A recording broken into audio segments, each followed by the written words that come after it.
Hamas ने अपने Gaza leader Yahya Sinwar को अपना नया सियासी ब्यूरो चीफ मुकर्रर किया है। सिनवार साबिक सियासी चीफ इस्माइल हानिया के जानशी होंगे, जिनका पिछले हफ्ते तेहरान में कत्ल कर दिया गया था। हमास ने एक बयान में कमांडर याह्या सिनवार के सिलेक्शन का ऐलान किया। सिनवार को 7 अक्टूबर को हमास की तरफ से इजराइल पर किए गए हमले का मास्टरमाइंड माना जाता है, जिसमें 1100 से ज्यादा लोग मारे गए थे और 200 से ज्यादा लोगों को बंदी बना लिया गया था। काफी हद तक मंजर आम पर नजर नहीं आए थे। सिनवार की पैदाइश खान यूनिस के साउथ गाजा शहर में एक राहत कैंप में हुई थी।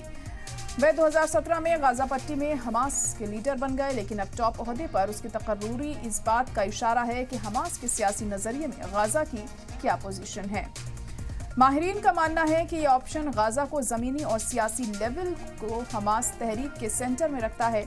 सिनवार अब जंगबंदी से मुतालिक फैसले लेंगे। जंग के हल के लिए इजराइल से भिड़ेंगे। अमेरिकी वजीर खारजा एंटनी ब्लिंकन ने भी कहा है कि सिनवार जंगबंदी पर फैसला कुन होंगे।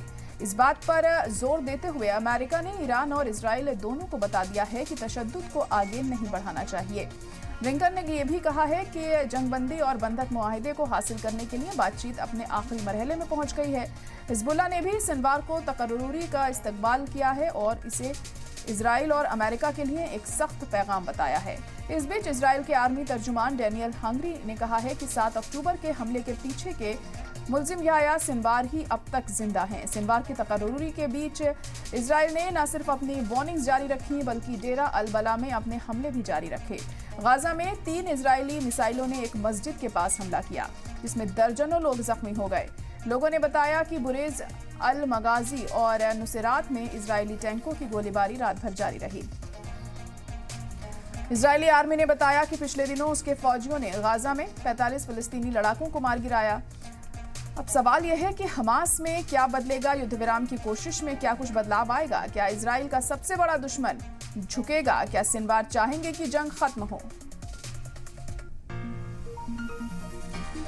तो अब सिनवार को ये कमान मिलने के बाद क्या बदलाव आता है हमास में, ये देखना अहम होगा। हमास के नए सियासी चीफ के तौर पर याह्या सिनवार को चुना गया है। याह्या पर इजराइल ने हमला का इल्जाम लगाया है। 7 अक्टूबर को हुए हमले के पीछे याह्या सिनवार थे, ये इजराइल की तरफ से कहा गया है। हिजबुल्लाह ने भी याह्या की जो अगर बात करें जो मुकर्रर उन्हें किया गया है चीफ, उसको लेकर रजामंदी अपनी जताई है। लेकिन अब याह्या सिनवार क्या चाहेंगे कि जंग खत्म हो, ये बड़ा सवाल है यहाँ पर।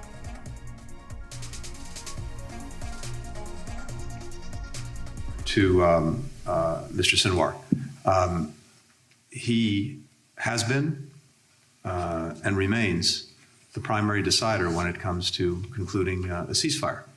And so I think this only underscores the fact that it is really on him to decide whether to move forward with a ceasefire that manifestly will help so many Palestinians in desperate need, women, children, men, who are caught in the crossfire of Hamas is making in Gaza, whether we can put Gaza and the region more broadly onto a more peaceful and secure path. It only emphasizes the fact that, as has been the case for some time, it really is on him. Yahya Sinwar is an archi-terrorist responsible for one of the most horrible terror acts in history, the 7th of October. There is only one place for Yahya Sinwar. It's next to Muhammad Deif, next to Randour, next to Ayman Nofel, next to all the terrorists that were responsible for the 7th of October. This is the only place we are planning for Yahya Sinwar.